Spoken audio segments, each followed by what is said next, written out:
الحمدللہ رب العالمین والصلاة والسلام علی سید المرسلین اما بعد فاعوذ باللہ من الشیطان الرجیم بسم اللہ الرحمن الرحیم. پڑھیے الصلاة والسلام علیک یا رسول اللہ وعلی آلک واصحابک یا حبیب اللہ. الصلاة والسلام علیک یا نبی اللہ وَعَلَىٰ آلِكَ وَأَصْحَابِكَ يَا نُورَ اللہ. میرے پیارے اسلامی بھائیوں، اللہ کا بے حد شکر ہے کہ اس نے ہمیں اپنے اور اپنے حبیب علیہ الصلوۃ والسلام کی ذکر کی اس محفل میں بیٹھنے کی سعادت بخشی. مبارکباد دوں گا ان خاندان والوں کو کہ جنہوں نے اپنے بچوں کی خوشی میں اللہ اور اس کے رسول کے ذکر کی اس محفل کو سجایا. اللہ ان بچوں کے نصیب اچھے کرے کہ جن کی شادی ہو رہی ہے، اللہ اس شادی کو خانہ آبادی فرمائے اور پورے دونوں خاندانوں کو برکتیں نصیب فرمائے. درود پاک پڑھنے کے بے شمار فضائل و برکات ہیں. کعبے کے بدر الدجا، طیبہ کے شمس الضحیٰ، صلی اللہ تعالیٰ علیہ وسلم کا فرمان عالی شان ہے کہ تم اپنی مجلسوں کو مجھ پر درود پاک پڑھ کر آراستہ کیا کرو کہ تمہارا مجھ پر درود پاک پڑھنا کل بروز قیامت تمہارے لیے نور ہوگا. قیامت کے دن یقیناً سب کو نور کی حاجت ہوگی، کیونکہ پل صراط اندھیرے میں ڈوبا ہوا ہوگا. جس کے پاس جتنا نور ہوگا وہ اتنی آسانی کے ساتھ پل صراط کو پار کر جائے گا. تو ہمیں چاہیے کہ کثرت کے ساتھ درود پاک پڑھیں. آئیے مل کر محبت کے ساتھ بآواز بلند درود پاک پڑھ لیں. صلو علی الحبیب صلی اللہ تعالی علی محمد صلی اللہ علیہ وسلم. میرے آقا مدینے والے مصطفیٰ صلی اللہ تعالی علیہ وسلم کی ذات والا تبار، سبحان اللہ. نبی پاک کی شان کتنی نرالی ہے کہ آپ وجہ تخلیق کائنات ہیں. He is the reason of the all creation. یعنی ساری کائنات جو بنی ہے وہ نبی پاک کی برکتوں سے اور ان کی وجہ سے بنی ہے. جب بھی بریلی کے تاجدار لکھتے ہیں نا، زمین و زمان تمہارے لیے، مکین و مکان تمہارے لیے، چنین و چنا تمہارے لیے، بنے دو جہاں تمہارے لیے، بدن میں ہے جان تمہارے لیے، دہن میں زبان تمہارے لیے، ہم آئے یہاں تمہارے لیے، اٹھے بھی وہاں تمہارے لیے. پچھلے دنوں شاعر مشرق کا دن منایا گیا. ان کے بھی بڑے عشق رسول میں ڈوبے ہوئے اشعار ہیں. وہ کہتے ہیں لوح بھی تو، قلم بھی تو، تیرا وجود الکتاب، گنبد آب گینا رنگ، تیرے محیط میں حباب، عالم آب و خاک میں تیرے ظہور سے فروغ، ذرہ ریگ کو دیا تو نے طلوع آفتاب. ذرہ ریگ یعنی ریگستان کے ذرے کو طلوع آفتاب کیسا دیا کہ وہ عرب کی سرزمین جس کے اندر کوئی گلزار نہیں ہے، کوئی موسم کی رنگینی نہیں ہے، دنیا کی کوئی ایسی چیز نہیں کہ کوئی عرب شریف کے اندر جاتا مگر نبی پاک کے قدم کیا لگے. ذرہ ریگ کو دیا تو نے طلوع آفتاب.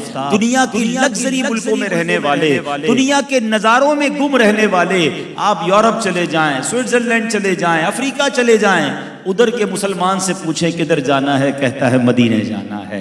ذرہ ریگ کو دیا تو نے طلوع آفتاب. جو ایمان نہ لائے تھے ان کو زمانے میں کوئی جانتا نہیں تھا مگر نبی پاک کے قدموں کا بوسہ دیا، آقا کا کلمہ پڑھا، ان کی غلامی اختیار کی تو عمر بن خطاب بن گئے. وہ جب نبی پاک کے قدموں میں آئے تو حبشہ کے غلام تھے مگر پیارے آقا کا دامن تھام لیا تو سیدنا بلال حبشی بن گئے. ذرہ ریگ کو دیا تو نے طلوع آفتاب. سبحان اللہ. ان کے جو غلام ہو گئے، وقت کے امام ہو گئے، نام لیوا ان کے جو ہوئے، ان کے اونچے نام ہو گئے. جو نبی پاک سے نسبت حاصل کرتا گیا، ذرہ ریگ کو دیا تو نے طلوع آفتاب. بلکہ اس زمانے کی بات کو چھوڑ دیجئے، آج 1450 سال گزر گئے ہیں. آج بھی کوئی بندہ نبی پاک کے عشق کو دل میں جگہ دے دے، پیارے آقا کی بات کرنا شروع کر دے، نبی پاک کی شان بیان شروع کر دے، اس کا اس دنیا میں بھی نام بلند ہونا شروع ہو جاتا ہے، ادھر بھی عزتیں ملنا شروع ہو جاتی ہیں. سبحان اللہ. تو گویا اس مصرے کی مثال آج بھی نظر آتی ہے کہ ذرہ ریگ کو دیا تو نے طلوع آفتاب، شوکت سنجر و سلیم تیرے جلال کی نمود، فکر جنید و بایزید تیرا جمال بے نقاب، شوق تیرا اگر نہ ہو میری نماز کا امام، میرا قیام بھی حجاب میرا سجود بھی حجاب، تیری نگاہ ناز سے دونوں مراد پا گئے، عقل غیاب و جستجو عشق حضور و اضطراب۔ ایک اور جگہ شاعر مشرق لکھتے ہیں، وہ دانائے سبل ختم الرسل مولائے کل، جس نے غبار راہ کو بخشا فروغ وادی سینا، نگاہ عشق و مستی میں وہی اول وہی آخر وہی قرآن وہی فرقان وہی یاسین وہی طٰہٰ کی محمد سے وفا، تو نے تو ہم تیرے ہیں، یہ جہاں چیز ہے کیا لوح و قلم تیرے ہیں۔ سچی بات یہ ہے کہ نبی پاک علیہ الصلوۃ والسلام کی شان بیان کرنے کی بڑے بڑوں نے کوشش کی، اپنی بساط کے مطابق کوشش کی، دل و جان سے کوشش کی، مگر ہر کوئی حیران نظر آیا، ہر کوئی پریشان نظر آیا، ہر کوئی عاجز نظر آیا۔ بریلی کے تاجدار نے وہ ساری بات جو ہے اپنے ایک شعر میں سمجھا دی کہ یہ پاسبل کیسے ہے کہ نبی پاک کی شان بیان کر دی جائے۔ وہ کہتے ہیں اے رضا خود صاحب قرآن ہے مداح حضور، اے رضا خود صاحب قرآن ہے مداح حضور، تجھ سے کب ممکن ہے پھر مدحت رسول اللہ کی، جتنی بار کوشش کر لیں ایسا لگتا ہے الفاظ ہی ختم ہو گئے، بات ہی ختم ہو گئی، ہمارے پاس کہنے کو کچھ نہیں ہے، کیونکہ شان بہت بڑی ہے۔ اعلیٰ حضرت نے ایک بار کوشش کی، بہت ساری نعتیں لکھی، مگر ایک بار ایسا لگتا ہے اس کیفیت پہ قلم اٹھایا کہ نبی پاک کے لیے کوئی سوٹیبل ورڈ ڈھونڈے جائیں، پیارے آقا کی شان کے مطابق کچھ القاب ڈھونڈے جائیں۔ ڈھونڈتے ڈھونڈتے ایک کیفیت میں کلام لکھا کہ حضور سرور کہوں کہ مالک و مولا کہوں تجھے، کہا نہیں ہے، سوال ہو رہا ہے کہ آپ کو سرور کہوں یا مالک و مولا کہوں تجھے، سرور کہوں کہ مالک و مولا کہوں تجھے، باغ خلیل کا گلے زیبا کہوں تجھے، تیرے تو بس عیب تناہی سے ہیں بری، حیران ہوں میرے شاہ میں کیا کہوں تجھے۔ اور آخر میں خود ہی کہتے ہیں لیکن رضا نے ختم سخن اس پہ کر دیا، خالق کا بندہ خلق کا آقا کہوں تجھے۔ اگر ایک مبلغ کو کہا جائے، ایک داعی کو کہا جائے کہ جناب رسول اللہ کی شان میں بیان کریں، میں جب اس پروگرام میں آ رہا تھا عبد الاحد بھائی نے مجھے کہا کہ آج آپ نے کچھ نبی پاک کی شان اور پیارے آقا کے اختیارات پر بیان کرنا ہے، تو واقعی مبلغ کی بھی کیفیت یہ بن جاتی ہے کہ حیران ہوں میرے شاہ میں کیا کہوں تجھے، نہ اوقات ہے نہ الفاظ ہیں نہ ہمارے پاس کچھ بھی نہیں ہے، ہم اس آقا کی شان ہم کیا بیان کریں۔ یہ تو ان کی مہربانی ہے کہ انہوں نے اپنے ذکر کے لیے ہمیں موقع دیا، ہماری زبان کو یہ توفیق دی۔ آج بات کرتے ہیں سرور کائنات علیہ الصلوۃ والسلام کے کچھ اختیارات کی۔ دیکھیں اختیارات تو اتنے ہیں اس کئی راتیں بیان کریں تو ہم بیان نہیں کر سکتے۔ دنیا میں کچھ لوگوں کو کچھ اتھارٹیز ملتی ہیں، آپ نے دیکھا ہوگا کوئی کونسلر بن جائے تو ایک یو سی کی کچھ اتھارٹی مل جاتی ہے، صوبائی اسمبلی کے ممبر کو ایک علاقے کی مل جاتی ہے، قومی اسمبلی کا ممبر ہو تھوڑا مزید اتھارٹی ملتی ہے، وزیر اعلیٰ تو پورے صوبے کی، وزیر اعظم تو پورے ملک کی، اور آگے چلیں تو کچھ ایسی سپر پاورز بھی ہیں کہ جن کے پاس کئی ملکوں میں اتھارٹی ہوتی ہے۔ مگر آج بات اس کی ہو رہی ہے جس کے سبب یہ دنیا بنی ہے، جو وجہ تخلیق کائنات ہے۔ رب نے کتنے اختیارات دیے اور کیسے کیسے اختیارات دیے، بڑی کمال کی بات ہے۔ میرے پیارے اسلامی بھائیوں، ہماری شریعت میں اختیارات کی پہلے سمجھیے گا، اختیارات کی دو قسمیں ہمارے علماء نے کی ہیں، ایک ہے تشریعیہ اور ایک ہے تکوینیہ، ٹھیک ہے؟ یہ دو قسم کے اختیارات ہوتے ہیں۔ تشریعیہ اختیارات پتہ ہے کون سے ہیں؟ کہ کسی فعل کو فرض کر دینا، کسی کو واجب کر دینا، کسی کو مباح کر دینا ہے، کسی کو کوئی فرضی معاف کر دینا۔ یہ اختیار کس کے پاس ہے؟ اللہ تعالیٰ کے احکام ہے نا، قرآن و حدیث کے ذریعے احکامات ملے ہیں، مگر محبوب پاک علیہ الصلوۃ والسلام کو رب نے یہ اختیار بھی عطا فرمایا ہے کہ جس چیز کو چاہے فرض کر دیں، جس چیز کو کسی شخص پہ چاہیں تو معاف کر دیں۔ یہ بات آپ کو عجیب لگ رہی ہوگی، میں کچھ واقعات کے ذریعے آپ کو سمجھاتا ہوں۔ اگلا اختیار اس کو کہتے ہیں تکوینیہ۔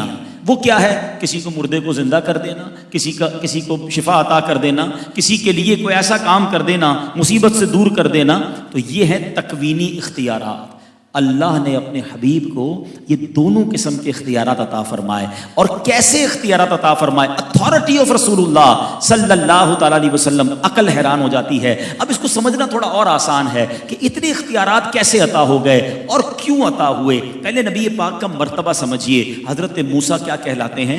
کلیم اللہ. حضرت ابراہیم کیا کہلاتے ہیں؟ خلیل اللہ. ہمارے آقا کا لقب کیا ہے؟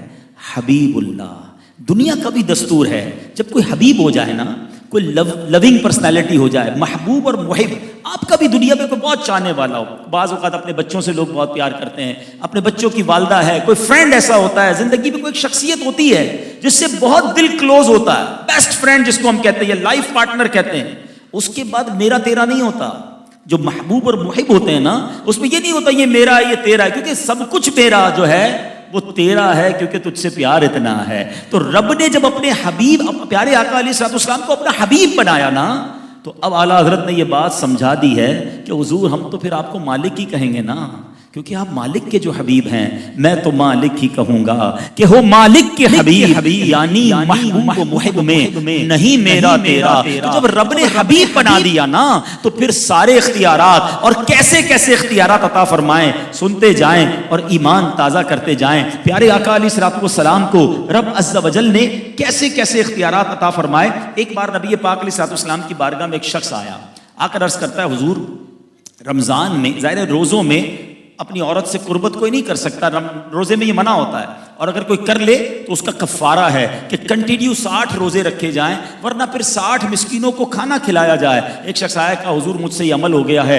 اب میرے لیے کیا حکم ہے؟ فرمایا 60 روزے لگاتار رکھنے ہوں گے. کہا حضور ایک روزے میں یہ حال ہو گیا، 60 روزے کیسے رکھ سکوں گا؟ تو فرمایا پھر تمہیں 60 فقیروں کو کھانا کھلانا ہوگا. کہا حضور میرے پاس تو کچھ بھی نہیں ہے، میں فقیر کو کیسے کھلاؤں گا؟ وہ شخص سائڈ پہ بیٹھ گیا. تھوڑی دیر ہوئی تو ایک شخص نبی پاک کی بارگاہ میں کھجوروں کا ٹوکرا لے کر آیا. نبی پاک نے فرمایا وہ کدھر گیا؟ جو تھوڑی دیر پہلے آیا تھا. وہ آ گئے صحابی. جب آگے آئے تو پیارے آقا علیہ الصلوۃ والسلام نے انہیں ٹوکرا عطا فرمایا. فرمایا جاؤ مدینے کے فقراء میں بانٹ دو. کہتے حضور مدینے میں مجھ سے بڑا فقیر تو کوئی نہیں ہے. میں حدیث کے الفاظ ہے، پیارے آقا بہت مسکرائے. فرمایا جاؤ تم کھا لو، اپنے بچوں کو کھلا دو، یہی تمہارا کفارہ ہو جائے گا. جیسے میرے سرکار ہیں ایسا نہیں کوئی. اللہ نے کیسے اختیارات عطا فرمائے، یہ شریعت کا قانون تھا، مگر نبی پاک نے فرمایا جاؤ تم کھا لو، اپنے بچوں کو کھلا دو، یہی تمہارا کفارہ ہو جائے گا. اللہ اکبر. ایک صحابی ایک شخص آیا نبی پاک کی بارگاہ میں، کہا حضرت میں اسلام لانا چاہتا ہوں، مگر اس شرط پر اسلام لاؤں گا کہ فقط 2 نمازیں پڑھوں گا. اب بتائیے سب سے پہلا فرض نماز ہے. ہم کتنی بار سنتے ہیں نماز دین کا ستون ہے، عماد الدین کہا گیا. 5 نمازیں فرض ہیں. اللہ کے حبیب نے اجازت عطا فرما دی، تم 2 ہی نمازیں پڑھنا. اسے اجازت دی، اس نے کلمہ پڑھا اور مسلمان ہو گیا. یہ کون اختیار، کون اجازت دے سکتا ہے؟ کیونکہ رب نے اپنے خزانوں کا مالک بنایا اور نبی پاک کو اختیارات سے نوازا. جب ہی ہم کہتے ہیں کہ جیسے میرے سرکار ہیں، ایسا نہیں کوئی. ایک صحابی رسول کے بارے میں آتا ہے، انہوں نے نماز عید سے پہلے ہی قربانی کر لی. عید کی نماز سے پہلے قربانی کوئی کر لے اس کی قربانی نہیں ہوتی. حضرت کون تھے وہ؟ برا بن عازب سے روایت ہے کہ ان کے ماموں ابو بردہ بن نیاز رضی اللہ تعالیٰ عنہ نے نماز عید سے پہلے قربانی کر لی. جب معلوم ہوا کہ یہ تو کافی نہیں ہے، اب پیارے آقا کے پاس آئے. جو جانور تھا وہ تو قربان ہو چکا تھا، تو آقا سے عرض کیا حضور اب تو میرے پاس 6 مہینے کی بکری کا بچہ ہے، اس کی عمر 6 مہینے ہے، ہاں دکھتا سال بھر جیسا ہے. اللہ کے حبیب علیہ الصلوۃ والسلام نے فرمایا چلو اسی کو قربان کر دو. ہرگز اتنی عمر کی بکری تمہارے بعد کسی اور کی قربانی کے لیے کافی نہیں ہوگی. اللہ اکبر. اگین ٹرائی ٹو ریئلائز کہ یہ اختیار کیسا ہے کہ واجب ہے قربانی کرنا اگر کسی پر، تو وہ اس لحاظ سے بکری لے گا کہ کتنی عمر ہونی چاہیے. مگر نبی پاک کو چونکہ رب نے اتھارٹی عطا فرمائی، آقا نے کہا ٹھیک ہے، مگر خبردار تمہارے علاوہ کسی کو یہ اجازت نہیں ہے. سبحان اللہ. اور آگے چلتے ہیں. ایک بار نبی پاک علیہ الصلوۃ والسلام نے ایک اعرابی سے گھوڑا خریدا، وہ بیچ کر مکر گیا. کہتا میں نے تو نہیں بیچا. کہا اگر آپ کوئی گواہ ہے تو لے آئیں. اب نبی پاک علیہ الصلوۃ والسلام جو ہے وہ اس سے بحث فرما رہے ہیں، بات کر رہے ہیں کہ تم نے بیچا ہے مجھے. اچھا جو قریب سے گزرتا نا اس عربی کو جھڑکتا. تمہیں خوف نہیں آتا؟ تم کس سے بات کر رہے ہو؟ ان کو معاذ اللہ تم غلط بیانی کرنے والا کہہ رہے ہو. یہ اگر فرما رہے تو سچ ہے، مگر گواہ کیسے آتا؟ بیکاز اس انسیڈنٹ کے وقت، اس سودے کے وقت کوئی بندہ ادھر موجود نہیں تھا، تو وہ گواہی کیسے دیتا؟ حضرت خزیمہ رضی اللہ تعالیٰ عنہ وہاں سے گزرے، جیسے ہی معاملہ دیکھا کہ نبی پاک فرما رہے اس نے جو ہے مجھے گھوڑا بیچا ہے، اور وہ عربی کہہ رہا ہے نہیں بیچا، گواہ لے کر آؤ۔ سبحان اللہ، حضرت خزیمہ کہتے ہیں کہ میں گواہی دیتا ہوں تو نے اونٹ بیچا، تو نے یہ گھوڑا بیچا ہے۔ اچھا سبحان اللہ، میرے آقا علیہ الصلوۃ والسلام کی انصاف پسندی دیکھیں، سرور کائنات علیہ الصلوۃ والسلام فرماتے ہیں اے خزیمہ تم تو موجود نہیں تھے، پھر کیسے گواہی دے رہے ہو؟ آج ہمارے کسی معاملے میں کوئی بندہ ناجائز گواہی دینے آ جائے، ہم کہتے چلو یار کوئی ساتھی تو مل گیا، ساڈا مسئلہ تو حل ہو گیا۔ نہیں نہیں، آقا فرماتے خزیمہ تم گواہی کیسے دے رہے ہو؟ تم تو تھے ہی نہیں اس سودے کے وقت۔ آئے ہائے، سنو حضرت خزیمہ کا جواب سنو، کیا ایمان افروز جواب دیتے ہیں۔ کہتے یا رسول اللہ، میں آپ کی تصدیق پر گواہی دے رہا ہوں، کیونکہ حضور کے لائے ہوئے دین پر تو ایمان لایا ہوں۔ حضور یقین جانا کہ حضور حق ہی فرمائیں گے، آپ تو ہمیں آسمان و زمین کی خبریں دیتے ہیں۔ آپ نے فرمایا رب ایک ہے، میں نے مانا رب ایک ہے۔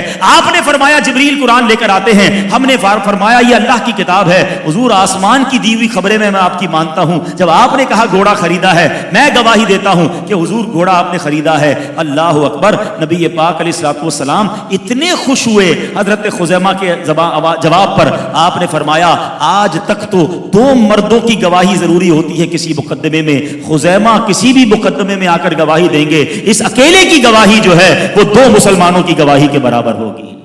یہ ہے اختیارات مصطفیٰ، یہ تشریعی اختیارات ہیں جو شریعت کے اندر اللہ کے حبیب علیہ الصلوۃ والسلام جس کے لیے جو چاہیں فرما دیں، زبان اقدس سے جو نکلتا تھا دراصل وہی شریعت بن جاتا، وہی حکم بن جاتا۔ ایک بار ایک صحابی رسول نے نبی پاک علیہ الصلوۃ والسلام سے فرمایا، کیونکہ نبی عرض کیا، نبی پاک نے صحابہ کے سامنے قرآن کا حکم بیان کیا، وَلِلَّهِ عَلَى النَّاسِ حِجُّ الْبَيْتِ مَنِ اسْتَطَاعَ إِلَيْهِ سَبِيلًا، اور اللہ کے لیے لوگوں پر اس گھر کا حج کرنا ہے، اس گھر کا حج کرنا ہے جو اس تک چل سکے۔ آقا نے حج کا حکم بیان فرمایا، حج کی فرضیت بیان فرمائی۔ صحابہ کرام میں سے کسی نے عرض کیا کیا ہر سال حج فرض ہے؟ نبی پاک نے خاموشی اختیار فرمائے۔ ایک صحابی نے پھر پوچھا حضور کیا ہر سال حج فرض ہے؟ اللہ کے حبیب علیہ الصلوۃ والسلام نے پھر خاموشی اختیار فرمائی۔ جب تیسری بار نبی پاک سے عرض کیا گیا نا، تو حضور نے فرمایا حج ہر سال فرض نہیں، اور سنو میں ہاں کہہ دیتا تو ہر سال فرض ہو جاتا۔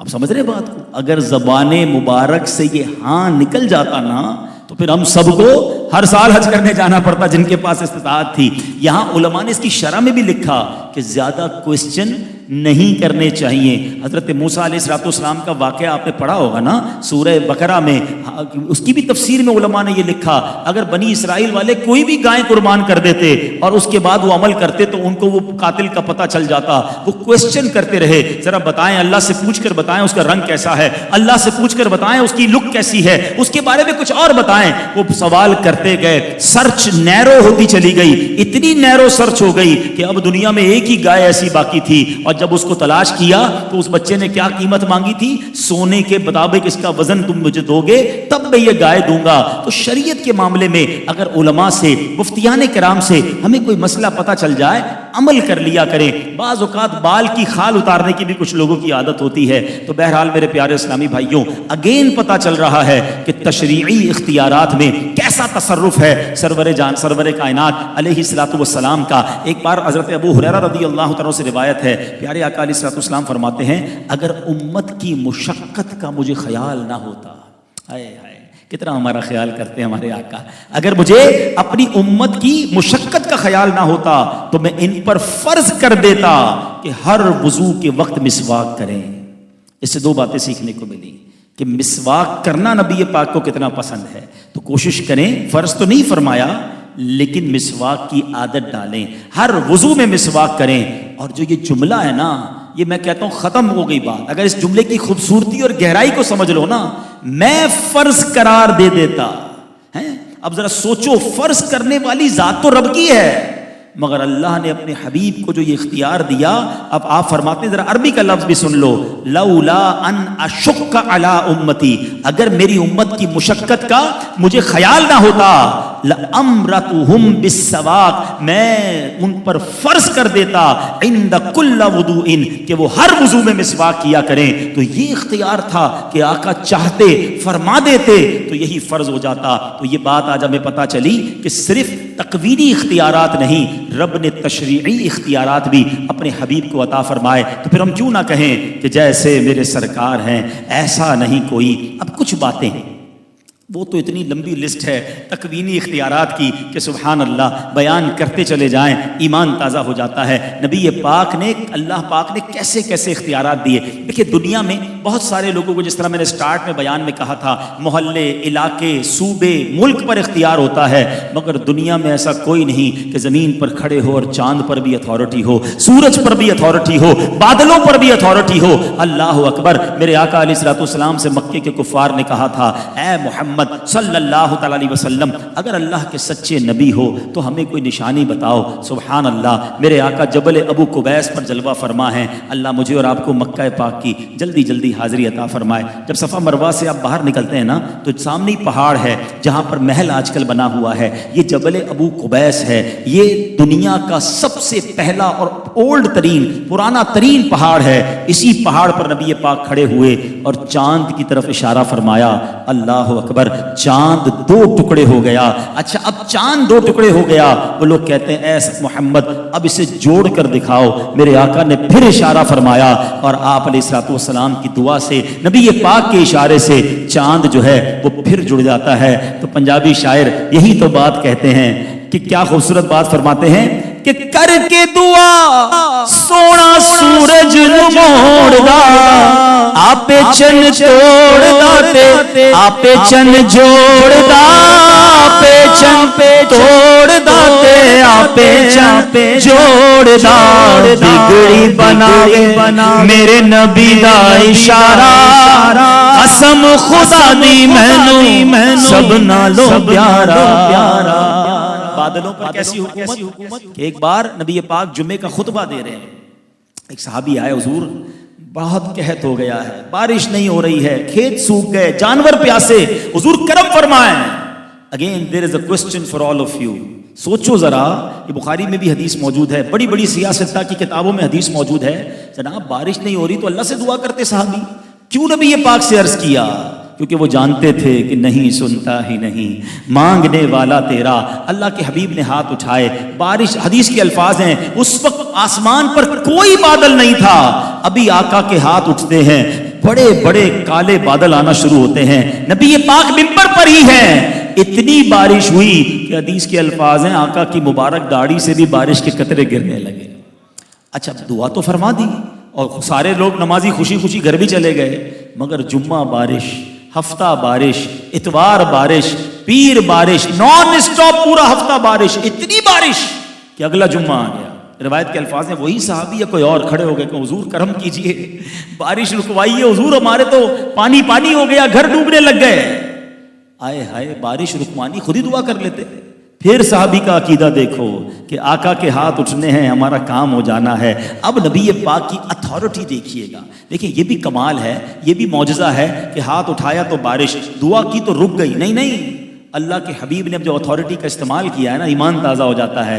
آقا علیہ الصلوۃ والسلام نے اپنی انگلی مبارک اٹھائی اور یہ الفاظ کیا تھے؟ اللہم حوالینا ولا علینا، اے اللہ ہمارے اطراف میں بارش ہو، ہم پر بارش نہ ہو، کیونکہ سبب ایریا جو ہوتے ہیں، شہر کے باہر جو ایریا ہوتے ہیں، نارملی وہاں کھیت ہوتے ہیں، وہاں پانی کی ضرورت ہوتی ہے، شہر نارملی ڈوب جاتا ہے۔ اب حدیث کے الفاظ سنو، آقا انگلی کا اشارہ کرتے گئے، بادل کٹتا گیا، انگلی کا اشارہ کرتے گئے، بادل کٹتا گیا، مدینہ منورہ پیالے کی مانند ہو گیا، مدینے کے اوپر آسمان بالکل ایمٹی ہو گیا، مگر جو مدینے کے باہر سے آتا تھا وہ کہتا باہر بڑی بارش ہو رہی ہے۔ محبوب پاک نے اتھارٹی کیا استعمال فرمائی؟ اللہم حوالینا ولا علینا، اے اللہ ہم پر بارش نہ ہو، اطراف میں برستی رہے۔ جو زبان حق ترجمان سے ادا ہوتا تھا وہ پورا ہو جایا کرتا تھا۔ پھر ان الفاظ کا، ان ہاتھوں کا امام عشق و محبت, کیا پیاری التجا کرتے ہیں کہ حضور اللہ نے تو آپ کو ایسی کرم نوازی فرمائی ہے, آپ ہاتھ اٹھاتے ہیں تو جلتھل ہو جاتا ہے. حضور ہمارے لیے بھی تو ہاتھ اٹھائیے, ہم پر بھی نگاہ رحمت فرمائیے. اعلیٰ حضرت کہتے ہیں جن کو سوئے آسماں پھیلا کے جلتھل کر دیے, جن کو سوئے آسماں پھیلا کے جلتھل کر دیے, صدقہ ان ہاتھوں کا پیارے ہم کو بھی درکار ہے. حضور ہمیں بھی ان ہاتھوں سے صدقہ عطا فرمائیے. اب آؤ سورج پر اتھارٹی کیسی, آج تک سورج کے قریب بھی کوئی ہمارا سیارہ, ہماری جناب کوئی اسپیس سیٹلائٹ جو ہے وہ بھٹک نہیں سکی. کہتے بڑا گرم ہے, کروڑوں میل دور ہے. اللہ اکبر, مگر سنو میرے آقا کا اختیار کیا ہے, اللہ نے کیسی اتھارٹی دی ہے.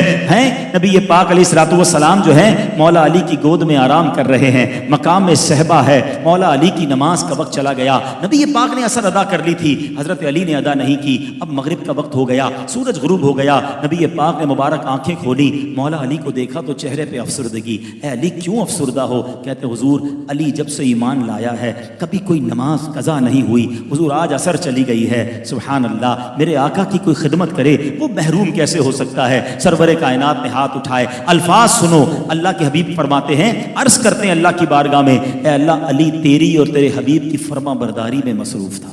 پھر سمجھو اس بات کو, خدمت تو کس کی ہو رہی ہے؟ نبی پاک کی ہو رہی ہے نا. آقا نے آرام کیا تھا مگر اللہ کے نبی کیا فرما رہے ہیں, عرض کیا کر رہے ہیں, اے اللہ علی تیری اور تیرے حبیب کی فرما برداری میں مصروف تھا. سبحان اللہ. اب اعلیٰ حضرت کا شعر شاید جلدی سمجھ آ جائے گا کہ بخدا خدا کا یہی ہے در, بخدا خدا کا یہی ہے در, نہیں اور کوئی مفر مکر جو وہاں سے ہو یہیں آگے ہو, جو یہاں نہیں وہ وہاں نہیں. اللہ کے حبیب نے دعا کی, دنیا نے آج تک یہ منظر نہیں دیکھا تھا. لونر سائیکل جو ہے یہ بتاتی ہے کہ جناب عصر کے بعد مغرب اور مغرب کے بعد عشاء کا وقت ہوتا ہے, مگر اس دن زمانے نے عجب منظر دیکھا. عصر کے بعد مغرب تو ہوئی مگر مغرب کے بعد پھر عصر کا وقت شروع ہوتا ہے. سورج واپس پلٹتا ہے, سورج کی شعائیں جناب اس علاقے میں پھیلتی ہیں اور مولا علی اپنی اثر ادا کرتے ہیں. نبی پاک کی کس کس اختیار کی بات کی جائے, اب کس طرح اب بیماروں کا علاج فرما دیتے, زہر کا تریاق فرماتے. غار ثور کا واقعہ کسے یاد نہیں, بچپن سے واقعہ سنا ہے, سینکڑوں بار سنا ہے.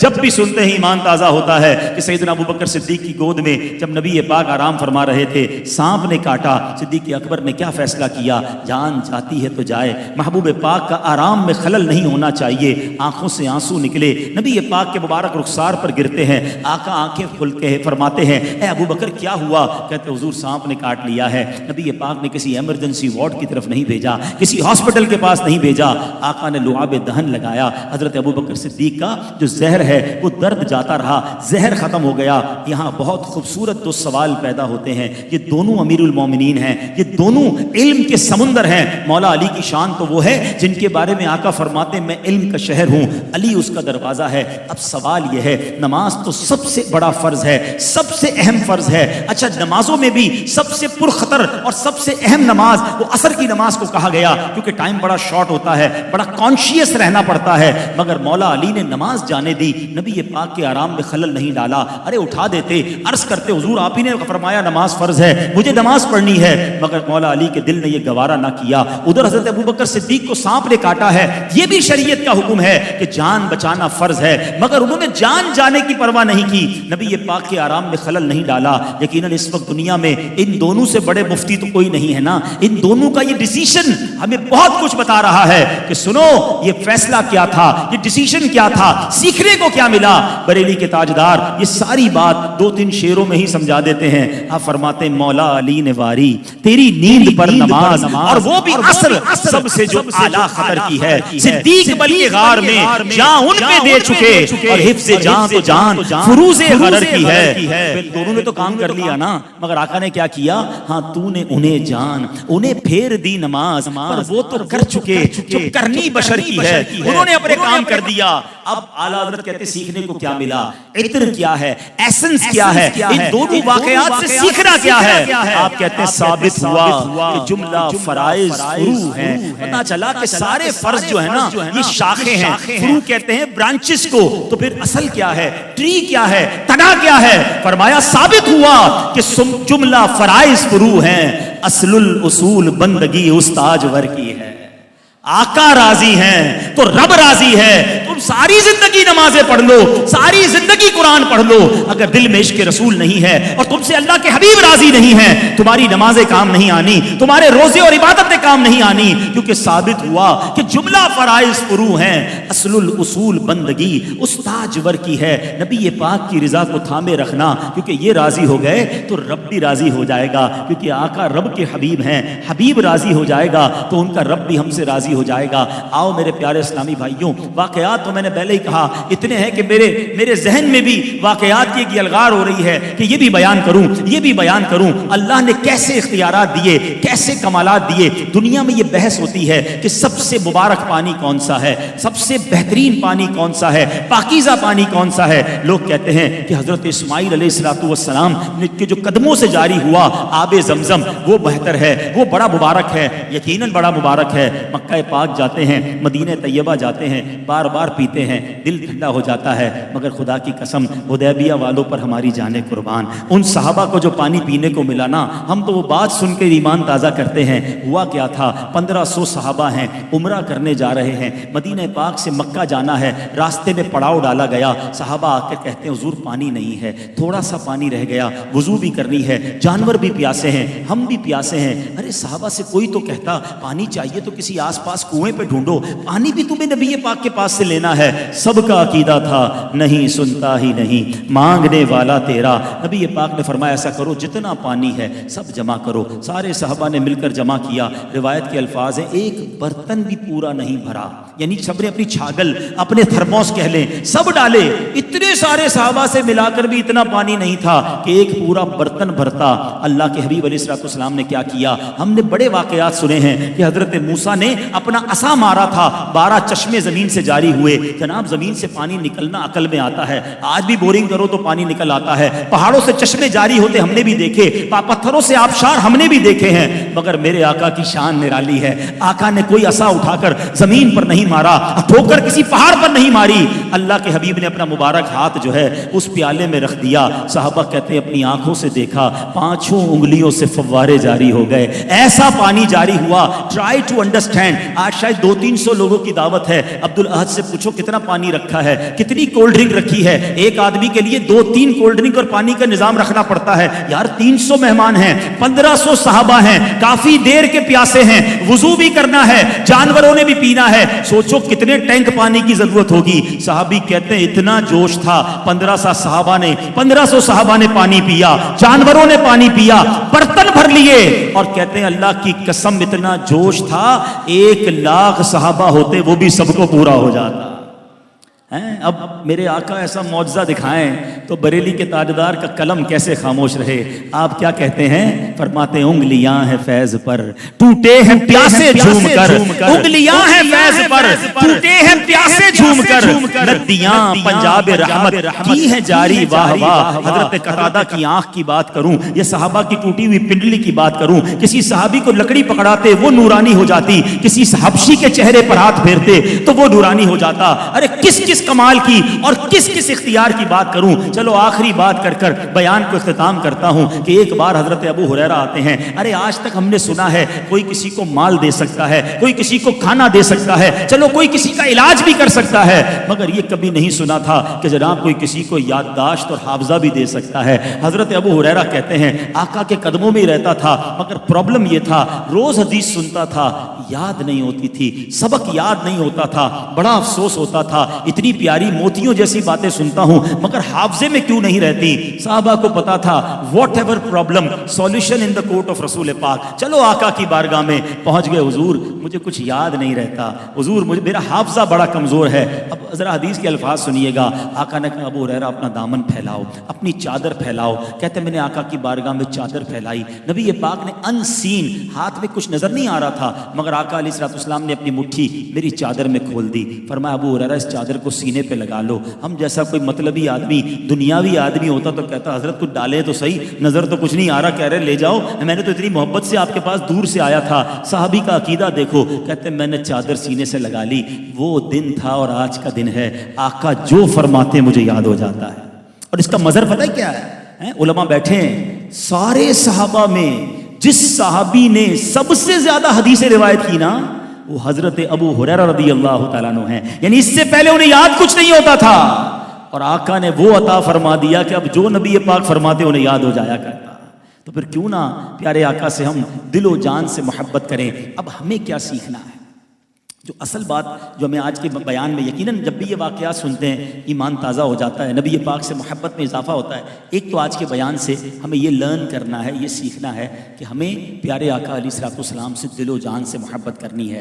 آپ جیسا باکمال, آپ جیسی شخصیت اس کائنات میں نہ کبھی آئی نہ آئے گی. آپ اللہ کے آخری نبی ہیں, تو پھر کسی اور سے پیار کرنے کی کیا ضرورت ہے؟ بندہ محبت کرے تو ان سے کرے. اور یاد رکھیے محبت جو ہے نا وہ بغیر اطاعت کے نہیں ہوتی ہے.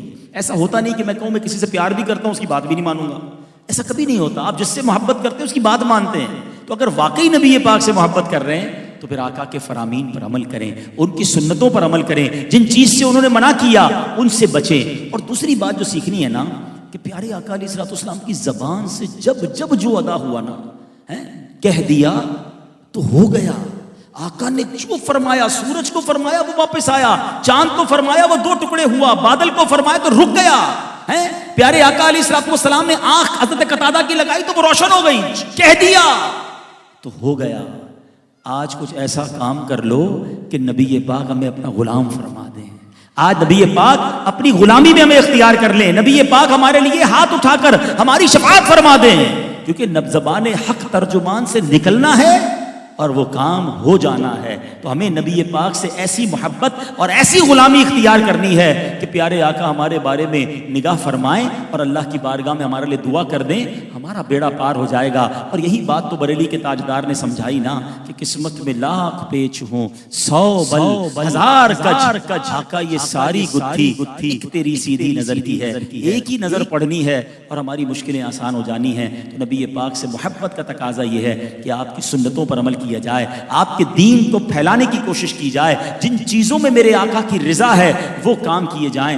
آج کے اس پرفتن دور میں میرے آقا کی سنتوں کو پھیلانے کا, نبی پاک کے عشق کو دنیا بھر میں پہنچانے کا, آخری نبی جناب رسول اللہ صلی اللہ تعالی علیہ وسلم کے ہمارا جو عقیدہ ہے ختم نبوت, اس کو پوری دنیا میں پہنچانے کا جو کام دعوت اسلامی کر رہی ہے وہ ہمارے سامنے ہے. نبی پاک کی رضا حاصل کرنے کا ایک طریقہ یہ بھی ہے کہ ہم دعوت اسلامی کے دست و بازو بن جائیں, ہم پریکٹیکلی دعوت اسلامی کا ساتھ دینے والے بنیں, اجتماعات میں شرکت کریں, مدنی قافلوں میں سفر کریں. اور سبحان اللہ دعوت اسلامی کے جہاں بہت سارے فلاحی کام آپ نے دیکھے کہ جناب کمال کی تحریک ہے. جب لوگ ہماری اس امت کو حافظ قرآن چاہیے ہوتے ہیں تو حافظ دیتی ہے, عالم چاہیے ہو تو ہزاروں عالم بنا دیے, 1 لاکھ سے زیادہ حافظ قرآن بنا دیے. مسجدوں کے امام چاہیے تو ہزاروں مسجدوں میں امام لگا دیے. مسجدوں کی ضرورت ہو تو سال کی 500-600 مسجدیں بنانا شروع کر دی. جناب میڈیا کے ذریعے بے حیائی پھیلائی جا رہی ہو تو دعوت اسلامی نے مدنی چینل 1 نہیں اب 4 زبانوں میں شروع کر دیا. سوشل میڈیا گناہوں کا سیلاب لا رہا ہے تو سوشل میڈیا کے ہر پلیٹ فارم پر دعوت اسلامی نے اپنے پیجز بنائے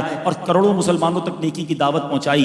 دینی کام کے ساتھ ساتھ جب اس امت میں کرونا آتا ہے اور مسلمانوں کو خون نہیں ملتا تو ہزاروں تھیلیسیمیا کے مریض بچوں کو خون بھی دعوت اسلامی والے دے رہے ہیں. جناب کورونا کا زمانہ ہو یا ابھی سیلاب کا زمانہ ہو, کروڑوں مسلمانوں تک پکا ہوا کھانا, راشن اور ٹینٹ اور دوائیں, بلکہ انسان تو انسان, اس بار سیلاب میں جانوروں کی دوائیں بھی, جانوروں کے میڈیکل کیمپ بھی دعوت اسلامی نے لگائے. اور اب آپ کو جان کر خوشی ہوگی کہ اب گھر بنانے کی طرف پاکستان کے چاروں صوبوں میں دعوت اسلامی یہ کردار ادا کر رہی ہے. جب ایک ایسی آرگنائزیشن ہو ہر میدان میں ہمیں آگے نظر آتی ہو, ہمیں اس کا دل و جان سے ساتھ دینا چاہیے. 13 نومبر یعنی پرسوں اتوار کو ہم آپ سب کو ایک موقع دے رہے ہیں, ہم سب کو یہ چانس مل رہا ہے, میں کہتا ہوں گولڈن چانس مل رہا ہے کہ اتنی بڑی آرگنائزیشن جس کے اتنے سارے کام ہوں, اس کی جو دینی کام ہے اس کے لیے ٹیلی تھون ہو رہا ہے, مدنی عطیات مہم ہو رہی ہے. 10,000 روپے کا ایک یونٹ ہے, پیسے یہ ہمارے آخرت کے اکاؤنٹ میں جمع ہو جائیں گے. تو جتنا ہو سکے دعوت اسلامی کے ساتھ تعاون کریں. جتنے گھر کے افراد ہیں ہر فرد کے نام پر یونٹ لے لیں, مرحومین کے نام پر یونٹ لے لیں. اللہ نے جس کو جتنا نوازا ہے 11 یونٹ 11ویں شریف کے, 12ویں کے 12, اللہ نے اور نوازا 111 یونٹ, یہ پیسے آپ ہی کے اکاؤنٹ میں جائیں گے. اب زکوٰۃ بھی اس میں دے سکتے ہیں, اربوں روپے کے اخراجات ہیں. تو دل جان سے دعوت اسلامی کے ٹیلی تھون میں ساتھ دیں. اللہ کریم ہمیں اپنی راہ میں دل کھول کر خرچ کرنے کی توفیق عطا فرمائے اور نبی پاک سے دل و جان کے ساتھ حقیقی محبت کرنے کی, پریکٹیکل محبت کرنے کی توفیق عطا فرمائے. آمین بجاہ النبی الامین صلی اللہ تعالی علیہ وسلم. صلو علی الحبیب صلی اللہ تعالی علی محمد صلی اللہ علیہ وسلم.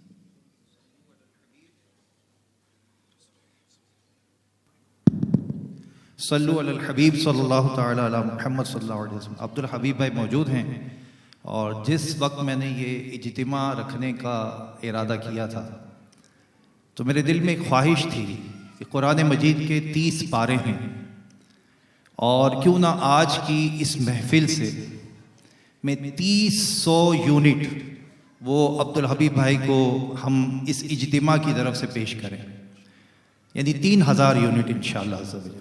اس کے لیے ہم اس طرح سے ایک سیٹ اپ بنا لیتے ہیں۔ آپ سب کے پاس میرا نمبر تو موجود ہے، اور میں خواہش کروں گا کہ ایسے لوگ بھی یہاں مجھے نظر آ رہے ہیں کہ جو 100 یونٹ کرنا جن کے لیے کوئی مشکل کام ہی نہیں ہے، یعنی ان کی زکوٰۃ ہی 25-30 لاکھ 60 لاکھ روپے تک نکلتی ہے، تو اگر وہ چاہیں تو آج کے اس اجتماع میں، ٹھیک ہے اعلان نہ کریں، کم از کم مجھے SMS کر دیں، اور آج کے اس اجتماع سے انشاءاللہ عبد الحبیب بھائی کو میں بعد میں ایک میسیج دینا چاہوں گا کہ انشاءاللہ ہمارے اس اجتماع سے 30 پاروں کی نسبت سے، ہر پارے کی نسبت سے 100 یونٹ انشاءاللہ 300 یونٹ ہم انشاءاللہ دعوت اسلامی کے اس نیکی کے کام میں ضرور پیش کریں گے، ہے نا۔ اسلامی بہنیں بھی موجود ہیں، ان کے پاس تو بہت کچھ ہوتا ہے ماشاءاللہ، تو وہ جو چھپا کر رکھا ہوتا ہے بعد میں نکلتا ہے، تو ابھی نکال لیں اپنی آخرت کے لیے۔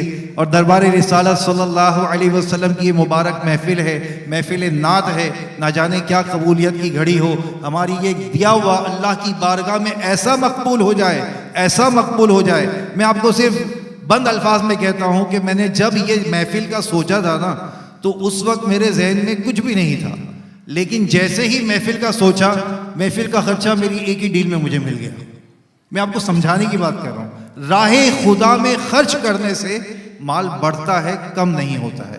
تو جتنے یہاں بیٹھے ہیں، اچھا آپ کہتے ہیں یار یہ تو میرے لیے بہت مشکل ہے، 100 یونٹ نہیں کر سکتا، آپ 10 کر سکتے ہیں، آپ 1 کر سکتے ہیں، لیکن آج اس اجتماع کے صلاۃ و سلام سے پہلے اچھا مجھے دینا ضروری بھی نہیں ہے، آپ ڈائریکٹ جمع کرا دیں۔ آپ اگر آلریڈی دعوت اسلامی کی کسی سطح کے ذمہ دار ہیں، ڈائریکٹلی مجھے کہہ دیں کہ بھائی میں اتنے انشاءاللہ جمع کرا دوں گا۔ ایک میسیج آپ کا چاہیے ہوگا صلاۃ و سلام تک کہ 1 یونٹ، 10 یونٹ، 100 یونٹ، 1200 یونٹ جو آپ دے سکتے ہیں رائے خدا میں، انشاءاللہ اس محفل کی برکت سے ہم اپنے مدنی مرکز کو انشاءاللہ پیش کریں گے۔ منقبت وغیرہ پڑھی جائے گی، عبد الحبیب بھائی شاید جانا چاہیں گے، تو میں گزارش یہی کروں گا کہ امیر اہل سنت جو ہیں وہ قادری سلسلے میں بیعت کرواتے ہیں، اور ہمارے تمام اراکین شورا کو یہ مجاز کیا گیا ہے کہ وہ توبہ بھی کرائیں اور قادری سلسلے میں بیعت بھی کرائیں۔ تو یہاں میرے بہت سارے وہ ویورز بھی موجود ہیں، وہ شرکا بھی آئے ہیں جنہوں نے شاید پہلی مرتبہ عبد الحبیب بھائی کا اس طرح سے بیان سنا ہوگا۔ تو آپ کوشش کریں کہ قادری سلسلے کی تو بات ہی کیا ہے کہ میرے غوث پاک رضی اللہ تعالیٰ عنہ فرماتے ہیں کہ میرا کوئی بھی مرید بغیر توبہ کے نہیں مرے گا۔ اس سے بڑھ کر کیا بشارت چاہیے بندے کو کہ مرنے سے پہلے اسے توبہ اور ایمان کی سلامتی مل جائے۔ تو میں عبد الحبیب بھائی سے عرض کروں گا کہ سب کو توبہ بھی کرائیں اور امیر اہل سنت کے ذریعے غوث پاک کا مرید بھی کرائیں۔ میرے وہ اسلامی بھائی جو مرید ہونا چاہیں، جس طرح میں کہتا جاؤں دہراتے جائیں۔ بسم اللہ الرحمن الرحیم، الصلاۃ والسلام علیک یا رسول اللہ وعلی آلک واصحابک یا حبیب اللہ، لا الہ الا اللہ محمد الرسول اللہ صلی اللہ تعالی علیہ وسلم۔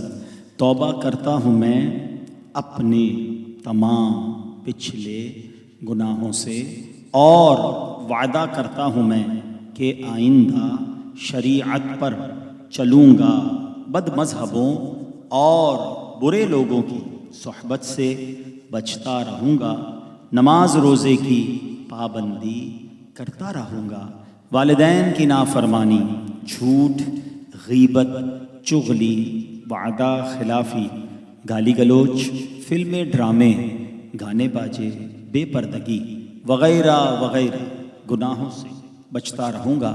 اے اللہ میری اس توبہ کو قبول فرما اور مجھے میرے وعدے پر ثابت قدم رکھ۔